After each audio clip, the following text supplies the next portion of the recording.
Hi there, so this is just a little impromptu video, it's not scripted or anything like that. I just wanted to go over one of the features that I've added in 1.3, so I apologise if I make mistakes or anything like that. Like I say, it's not scripted, I just thought it was cool, so wanted to talk about it. So it's skill trees. Skills have always been able to level up, and they used to just gain a 10% increase in damage, which they still do, but now they gain a point to be spent as well. So each skill has its own tree, and they're all different.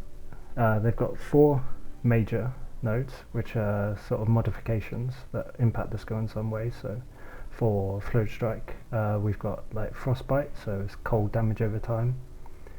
Creates a Nova on the first target hit, so Ice Nova. From those that have played patch 1.2, it's the Divinity Tree node for Fluid Strike. Increase in targets, so your Fluid Strike can now hit multiple people, and then sort of a double strike, so each target gets hit twice, but obviously for less damage. And then we've got the Augment nodes, which further enhance the major nodes modification, so extra duration, increased damage, increased targets, and less of a penalty on the second strike damage. Then we've got these 8 minor nodes, which you have to follow to gain access to the major nodes and augment nodes. And they just take attributes that the skill already has and just gives them a little boost, so a little bit more damage, a little bit more radius. And then some skills have sort of things like mana on hit and mana shield on hit, just so you've got a bit more sustainability, because one of the things that I have done in 1.3 and will continue to do throughout is make boss fights harder, so a lot more health, and just adding more skills and just generally making them feel bossier. So yeah, like I say, each tree has their own. You can reset your skill back to level 1, so you can get points again and respend them. Not every skill has a skill tree, because in 1.3 I've also added tags to skills. So if you see here, this tag is active, and yellow skills have skill trees because they're active skills. Green skills are buffs or passive skills, and they have separate tags like Storm, Rage, Cooldown, Movement, and Cooldown. And this ties into another system I've added in 1.3, Shrine system. So you'll find these corrupted shrines throughout the world, and once you've slain the enemies that the shrine spawns, you then gain the shrine's buff.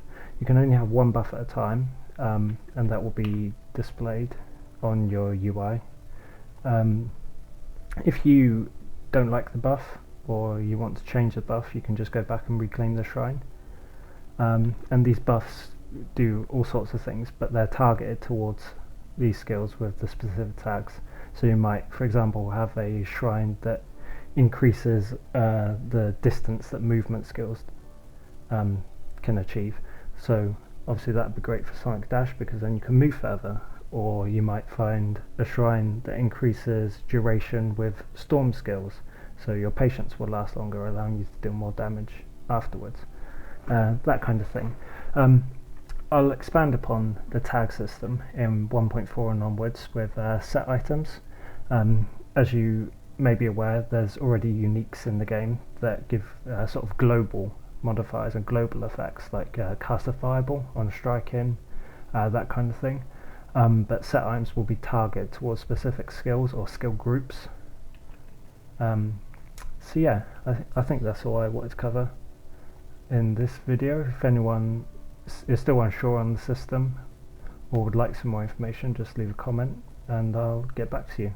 I'll probably do a few more of these videos leading up to the patch, because there is a lot there, and I do want people to try and understand the game a little bit better, because I am putting all these systems in, and obviously communication is something that I'm still working on in alpha, because I don't have budgets for voiceovers, cinematics, that kind of thing. So I've just been experimenting with different ways to do that without bombarding the player or holding hands too much, because I don't want to do that, because this is meant to be a hardcore focus game, but obviously you still need to understand what you're supposed to be doing.